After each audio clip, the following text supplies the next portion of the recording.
Hi friends, இப்போ Redmi 13 5G நம்மகிட்ட வந்து ஒரு சர்வீஸ் வந்திருக்கு. இதில் வந்து வாட்டர் லாக் கம்ப்ளைண்ட் கஸ்டமர் வந்து ஆல்ரெடி ஒரு 2-3 கடையில் கொடுத்துருக்காங்க. டிஸ்பிளே போட்டும் டிஸ்பிளே வரல அப்படின்னு சொல்லி எல்லாம் கிளியர் பண்ணி கொடுத்துருக்காங்க. நிறைய இடத்துல இது என்னென்ன ப்ராப்ளம் சொல்லி அட்டன் பண்ணிருக்காங்க, ஷீட்லாம் கட் பண்ணிட்டு ஸோ நம்ம என்ன ப்ராப்ளம்ன்றதை பார்த்து அதை ரெடி பண்ண போகிறோம். ஓகேங்களா? ஃபஸ்ட்டு புது டிஸ்பிளே போட்டு நம்ம அந்த டிஸ்பிளே வருதான்றதை ஒரு வாட்டி செக் பண்ணிக்கலாம்.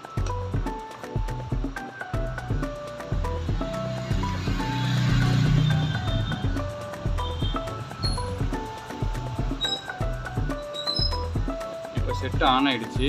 உங்களுக்கு டிஸ்பிளே இப்போது தெரியுமான்றது பாருங்கள். நான் உங்களுக்கு மைக்ரோஸ்கோப் லைட்டில் காட்டுறேன். டிஸ்பிளே தெரியுது. உங்களுக்கு டிஸ்பிளேவோட லைட் தான் வரல. சரிங்களா? இப்போ நம்ம இந்த ப்ராப்ளத்தை தான் அட்டன் பண்ணி பார்க்க போகிறோம்.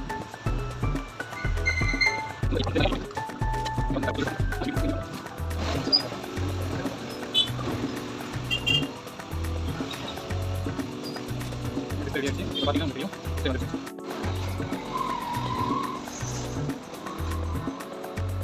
ஆல்ரெடி இதே மாதிரி உங்களுக்கு எதனா சர்வீஸ் தேவைப்படுச்சுன்னா எனக்கு மெசேஜ் பண்ணுங்கள். சேனலை சப்ஸ்கிரைப் பண்ணி வச்சுக்கோங்க. எந்த சர்வீஸ் தேவைப்பட்டாலும் நீங்கள் மெசேஜ் பண்ணுங்கள். ஃப்ரீயாக நீட்டாக பண்ணிட்டு